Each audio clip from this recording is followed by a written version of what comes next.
Striker here with update number 2 for the VFP June Jousting Tournament. We had a great second day of jousting. Signups made it a whole lot easier to have a roster, which worked out great because then we could just check to see who was supposed to be in the lobby. Pre-calling, or having the next competitors ready to go, sped up the action and led to a lot of high-scoring rounds. It made it a lot smoother, which was nice for everybody. That meant more scoring for everybody. Sadly, my mic volume while I was recording was almost non-existent. It caused a lot of trouble, so I didn't record a lot this past Sunday. So I don't have a lot of footage, and the footage I do have from the first day and the first round from yesterday, I still haven't done any editing on that. So sorry if it's taken a while. But on that note, I do plan on creating a Facebook page for the pilots who are recording to post their recordings. It's not going to be a YouTube thing. It's going to be on Facebook so that everyone can share to it, because there are a lot of different perspectives in these jousts. Several of the pilots are recording. Floyd, you've once more outdone yourself. That the leaderboard was a huge help because it allowed me to just put the numbers up that night right after I had finished with tallying them all up.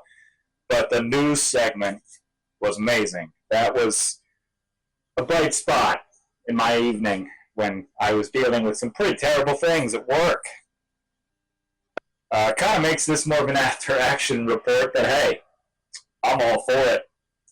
In that regard, let's talk about themes witnessed in Sunday's jousts. Sniping was on point. There were a lot of long-distance rocket kills, which worked out for wins, but mostly trades. I'd watch one person explode, go, oh, it's hurting my back, and the other person would explode. Gun platforming was used a lot. If you don't know what that is, it's when you stop and just float and shoot from a almost stable, non-moving position. It was mixed results on that one.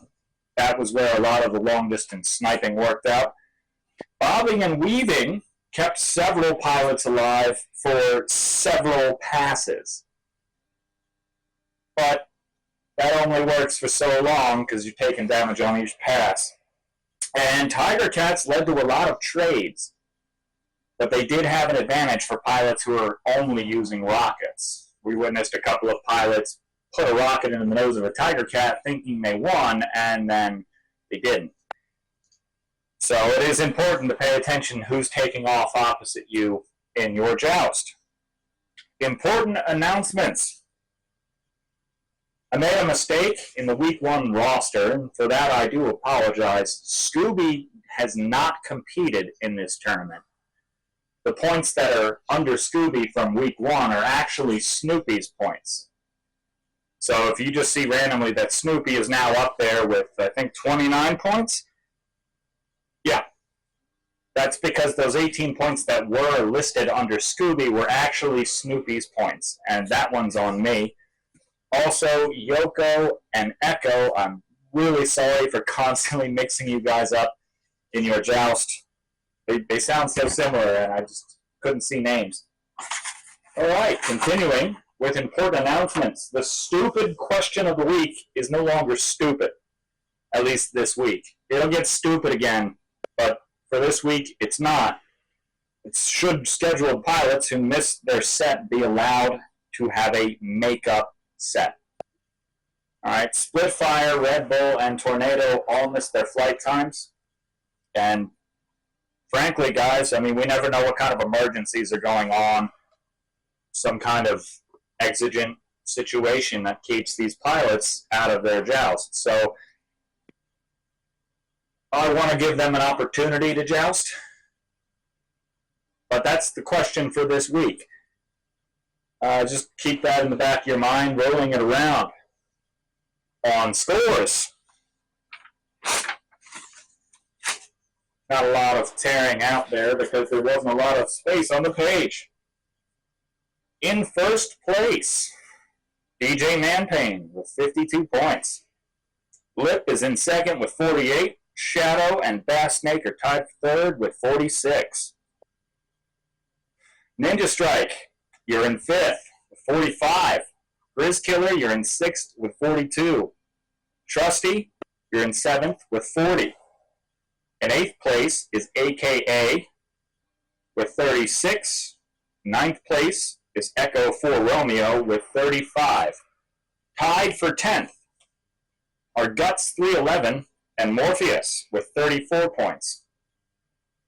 In 11th place, we have Six Shooter with 33.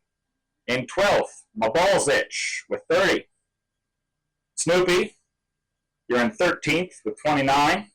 Hawkeye is in 14th with 24. Wepa, 15th place, 21 points. Whiskey and Weed is a newcomer. What was Wepa in? 15th? Whiskey and Weed, as a newcomer this week, is in 16th place with 18 points. 17th is Damn It Blister with 17. Odd. Just realized that. Yoko Loco, great first day. You're in 18th place with 16 points. 16 points is a good first day of jousting, especially when you've never played it before. Squishy Daddy, you're in 19th with 15. Splitfire wraps up the top 20 with 12. And Winters, you've got 4 points, but like to see you in jousting again. Moving on. Just a reminder to everyone that sign-ups are now held on a separate website. It's valleyforgeprintworks.com/tournaments. If you end up at the Valley Forge Printworks homepage, on the top bar, at the very end, there's a thing that says tournaments. Click on that. It'll take you right to the tournaments page. Floyd has it linked in the event pages that are on the After Dark Facebook page. And it's going to be linked in the description under this video, along with the scoreboard and a link to the news.